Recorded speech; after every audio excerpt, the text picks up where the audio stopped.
Hello everybody and welcome back to another episode on the official Hermitcraft Modsauce server. I hope you enjoyed the last episode. That was kind of a bonus episode. I felt like doing some designing in a creative world and sharing that experience, using the mods and learning out different things about them, and that was certainly a lot of fun. So I hope you enjoyed that, but we are now back on the server and we have got some work to do. At the moment what we're trying to do is get our storage system up and running, and we need some ender pearls in order to do that, and of course we also want to build the farm that we designed in the last episode in the future as well. So we've got some projects to do that are going to lead towards those things.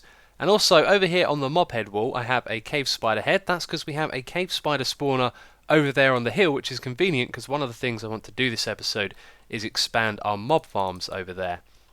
We might not be able to get around to that, I don't know what's going to happen. But yes, things have changed here. You can see that we have a brownstone road in this little area. I've put down some stone bricks around here as well. These are the ones from Chisel, and this thing allows us to move through the village really fast. Now over time I don't think this thing is going to turn into a village. I don't really have the time to do aesthetical building. There's just so much stuff to learn that I think this area is eventually just going to be filled up with lots of projects like this, and then we'll use the roads to navigate between them. So the village project might kind of end before it starts, I guess you could say, because we're going to need more space around here to do things. So one of the things we really need to do is get some ender pearls for our deep storage so we can make that and try and get our storage system up and running. So what I want to do is find an enderman spawner and make more of these farms over here.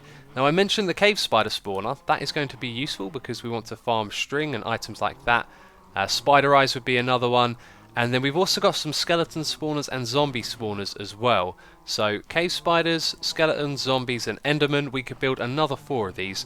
Now originally what I wanted to do was build 8. So we've got 2 like this. I was thinking we could have 2 the same on this side, another 2 the same on that side, and 2 over there as well. However, I was doing some experimenting, and the further away we go, we don't activate the spawners.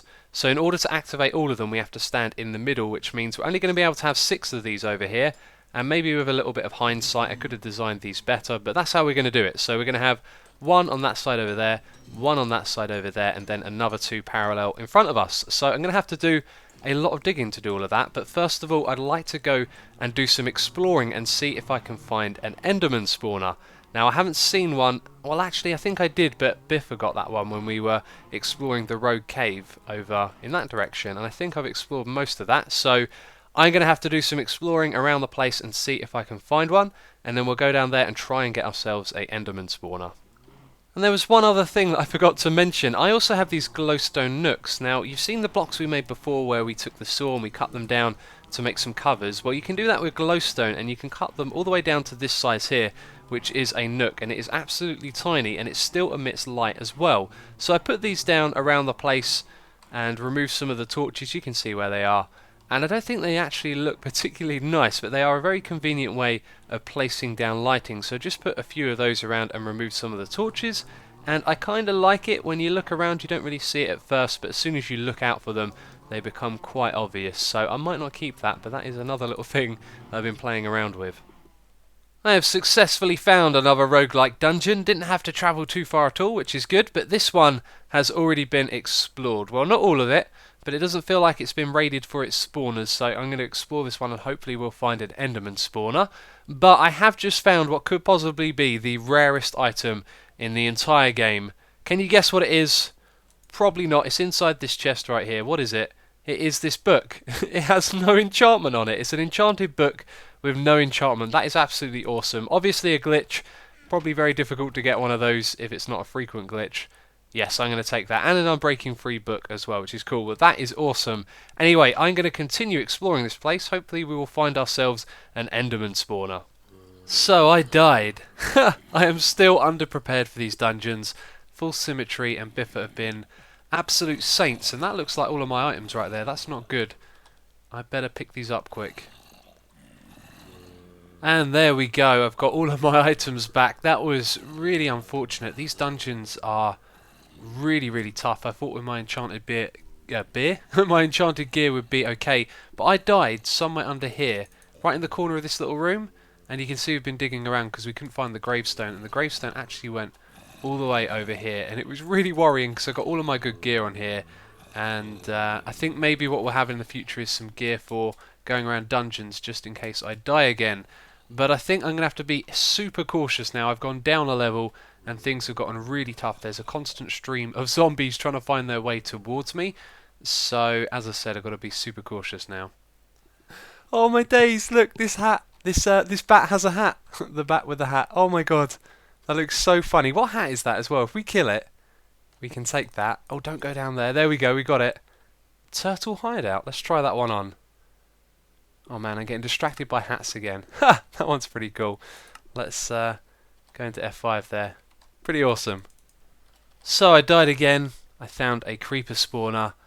And I am so very, very pissed off because right as I walked up to the creeper spawner, I tried to put something in my inventory and my holding bag of looting, whatever the hell it's called, just went flying out in front of me and I couldn't even pick it back up, and then the whole thing just blew up and destroyed it, and that is unbelievable. Everything that I collected so far that was valuable was in that bag and it's gone, and I just I feel awful, and I feel like what is the point of playing this game if it's just going to make you feel bad. So for now I'm going to go take a break.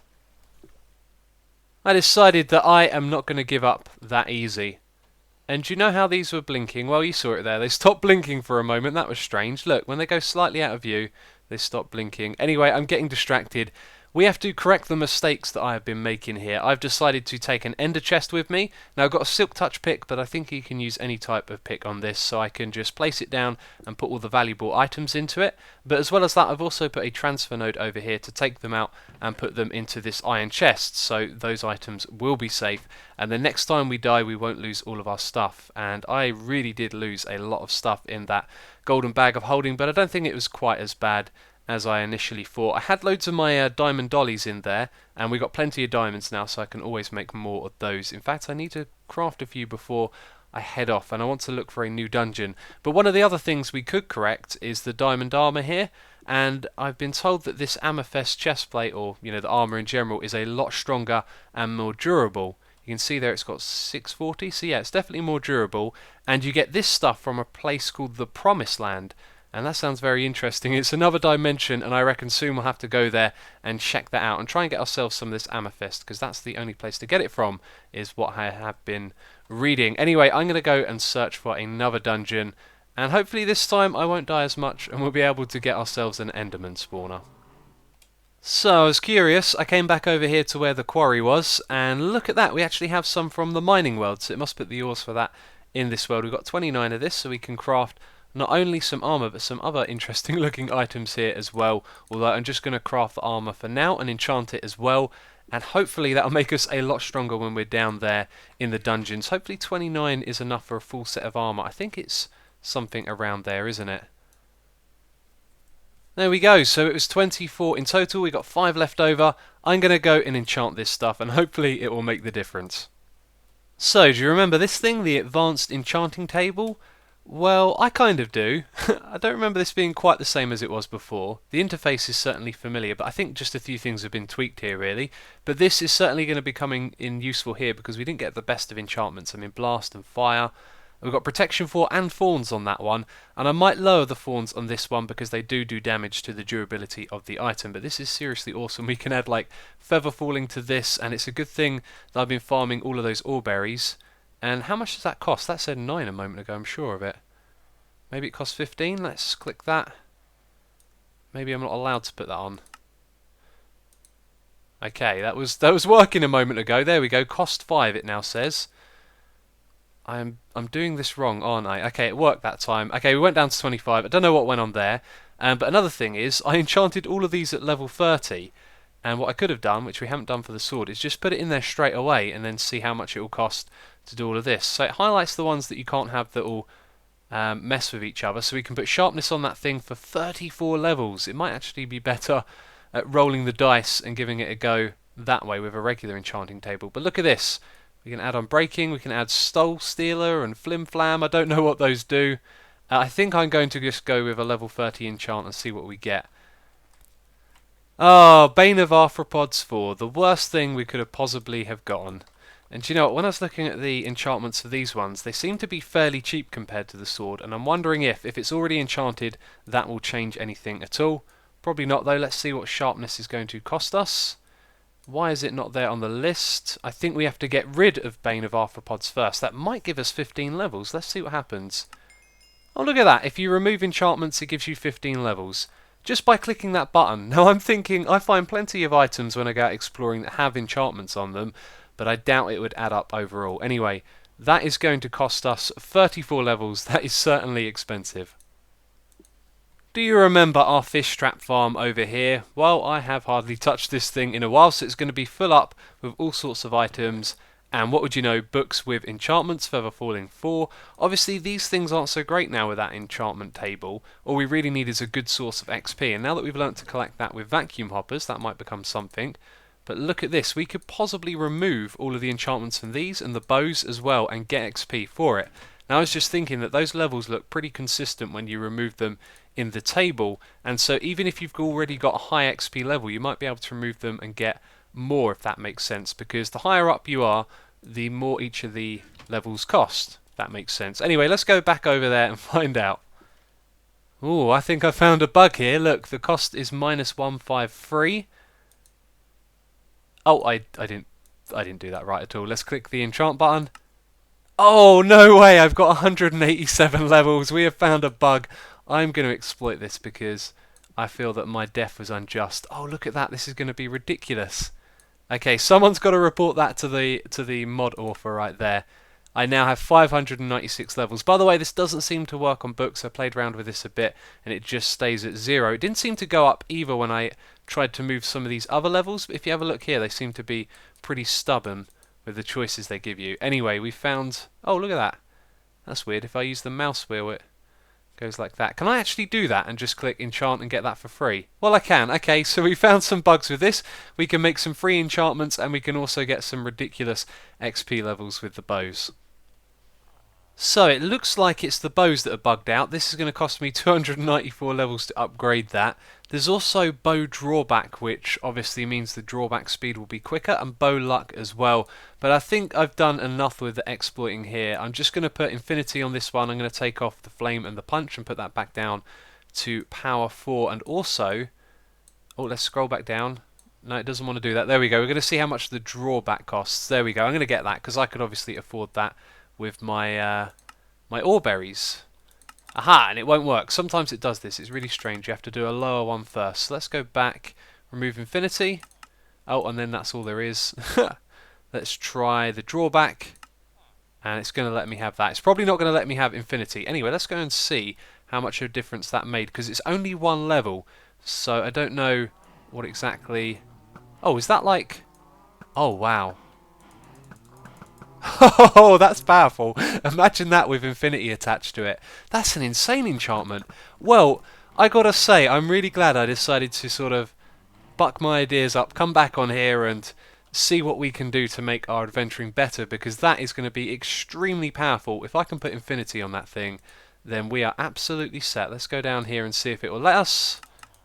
No, it won't. But I'm going to take some extra arrows with me. Yeah, we got 64 of them here. I think I just picked them all up is the case. Let's just fire a few. That is awesome. And, oh, I didn't check my inventory first. Yeah, there we go. So we picked them all back up. That's why we've still got a stack. Good to know. So, I gotta say, I am a complete newbie with the mods, but do you know what? I do like it, actually. I kind of like having a fresh perspective on things. There's always stuff to discover and learn, and even if I don't learn the best way straight away, it's still good to have that progression. So anyway, I've got some more ideas. Check this out. We've got our diamond dollies and some backup food there. And what I've done here is put in an item filter. And this one is inverted. If you take one of these and put a redstone torch next to it, then you can make it into an inverted one. So it's only going to take other items and put into this chest, which is really cool. It means when we put down our one, we've got in some useful items there that will stay inside the ender chest. And as well as that, I also realised that now our previous gear is like a backup gear, so if we do die, we've got some diamond armour to go back into the dungeons with, which is awesome. And also, I think I put thorns on these. Yeah, I put thorns one on that one and that one. Actually, that's right, I put them on all of them. So I didn't go for thorns 3 because that will damage all of the armour quicker, but that way, if the baddies attack me, they're going to take damage. I now got this wicked bow. That's ridiculous. We got an awesome sword. Everything is looking good. And I am now pink. So good news, I found a dungeon. It is unexplored, and that is the wrong button. Let's get rid of that. If I press M, you can see I've come from all the way across here. That's my base right there, I think. Yeah, that looks like it. And I found another dungeon here. You can see the circle shape. That one had unfortunately already been explored, so I came down here through these pretty biomes, and I found another one over here that no one else has been to yet, which is awesome. So I'm going to go and explore it. Hopefully this time I won't die. We are certainly more prepared, and I've got to say I've got a good feeling about this. Ah, the time is upon us. Guess what's around the corner? It is the Enderman Spawner. I'm about to go in there and snag it, but I wanted to record it, get it on camera, and I just noticed that my boots have 42 durability left. They have really been worn down very quick, and compared to everything else, there's definitely something up there. I don't know if it's the thorns or the feather falling. I guess I'll have to think about that a little bit. But anyway, let's run around the corner. This should be really easy because it's going to be spawning. Oh, there's a little guy. There's been loads of these, man. Sometimes when you're in these dungeons, the zombies just do not stop flooding towards you. But this is an Enderman spawner, so as long as we look down and not up, this should be fairly straightforward. If I could get through. There we go. Let's put down some torches. Okay, this area looks safe. There's no other mobs. Let's snag ourselves that Enderman spawner. There we go. We did it. The roof looks really unsafe. There could be anything up there about to jump down on me, but fortunately there isn't. So, I've explored a lot of this. I've got a lot of rewards from it as well. Nothing too useful in that chest, though. And what I think we should actually do now is head back to the other one that we found on the way over here and just see if that one has an Enderman room as well. Although it's already been explored, whoever explored it might have not taken the Enderman spawner, so we have an opportunity to get two here. And if you're wondering why there's tons of stuff in my ender chest, it's because the chunks back in our base are of course not loaded, so they're not taking out any of these items that I've been picking up. I'm now exploring the second dungeon. Turns out this thing wasn't actually really explored, it was just the first level or two. And I've got a little bit of a theory as to what's going on with my armour here. Ever since my boots broke, now all of a sudden these ones are going down really fast, and I think the thorns is taking priority on a certain piece of armour, because it was when I was getting bombarded by zombies that all of a sudden it started going down a little faster. I noticed down there in the bottom left it turned to yellow, so I think it'd be a good idea to take the thorns off of this, and at the moment this is going to limit how long I can actually spend in here, so we're going to have to modify the armour again. But things are going well. I haven't died yet. I have been in some hairy situations as well, so this amethyst armour is certainly doing the trick. So check this out. I found some diamond ore, but we're at Y level 20. And I'm pretty sure diamond ore isn't supposed to spawn at that level, even on the mods, but I guess I'll ask Lone Wolf and find out. Hopefully it's not a trap. No, it's nothing special. It's regular ore. By the way, I found a room full of these books as well. Oh, they said they didn't have enchantments, and then I picked them up, and I guess then the enchantment appeared. That's strange. There we go, what a find. Let's make sure we get this thing. Enderman Spawner number 2. That's me done. I'm probably going to explore a little bit more of this, but I'm going to get out of here soon. I've spent absolutely hours doing this, and we've got 2 of these now, so we're going to have an absolutely great source of ender pearls, which is awesome. I've also got another creeper spawner here, by the way, and I must make sure not to get these confused. The way I did that before was I put a load of items in here, had one at the top, and then when I went back to our base it meant they were still unloading and I could get the right one out of the chest, which is good. I can't really remember how I thought this episode was going to go when I started recording, but I didn't think it would end with us fighting a wither, and that seems like a good thing to do at this moment because I've collected some skulls from the dungeon and they're invisible at the moment. This is in the latest patch and I don't know why, but obviously it's a little bug and it'll get fixed. So I feel like we're in a good position to fight one because I've heard that it's not changed in the mods, so they're not extra hard or anything. We've got some decent armour, we've got potions, we also have a regeneration 2 potion as well. Probably not going to use a shovel or an axe, so we'll put all of our potions on our hotbar. We've even got some ender pearls as well, which is pretty cool. So I am fairly confident. And by the way, I picked this little biome over here. It's like a wastelands biome. It's actually kind of pretty with all the colourful flowers just sort of in the middle of all the muddy brown colours. Anyway, that is our base right there. And this thing doesn't remember, all the other areas I've explored. Anyway, I'm getting distracted. So yeah, we're going to fight it over here. And we should have plenty of time. There you go, it's midday almost. So let's plop this down. And plop on those skulls. Where are they? There they are. Kind of invisible. And I thought, yeah, there we go. It's been placed. There we go. There's the wither. I cannot hear him. There's something wrong with my sound. I'm a little bit worried. Let's drink our potions. Not that one, this one. There we go, and strength. And then our bow, I think, is going to be the killer weapon here. Okay, he's hanging out down the ground. He's not getting up into the sky. Oh, here he goes. And this bow is fast, but I'm not quite used to using it. There we go. Oh, maybe not. Maybe not. I'm not sure. It doesn't feel like we're hitting it enough. Oh my god. I never like these fights. Okay. Down to about half health. There we go. He's coming down now. Got to whack him with our swords. This thing's got sharpness 5. I've got strength. You are dead, my friend. Whoa. What happened there? Huh. I think we saw all of its hit points as it came lower down. Oh, look. A orange heart thing. And my inventory is full. And I forgot to extend those potions, didn't I? How much health do we actually have? Okay, we got plenty. It's kind of hard to tell. That wither bar is... the withered effect even on the health bar is a little bit frustrating. So we got our Nether Star. That's awesome. We now have a beacon. And we got a miniature yellow heart and a division signal with that. Okay, that was a pretty derpy fight, really. But it turned out good. Anyway, how long are we withered for? 4 more seconds. And we finish with 3 hearts. Awesome. So that's our first wither fight done. We'll probably do more of them, and I'll probably come back here and do them in the same spot. And it has kind of ruined this area a little bit, but that's why I picked this, because it kind of looks fitting in this environment just to have a little crater like that. Anyway, let's head back to base. And now we have ourselves a beacon. Of course, the next thing for us to do is to set up that Enderman farm, and the place we want to set it up is over there in that mountain. So I've got a lot of digging to do, and this beacon is going to make that a lot easier. But that is it for this episode. If you have enjoyed it, please do leave a like. It will always be appreciated. And as always, thank you very much for watching, and I'll catch you next time.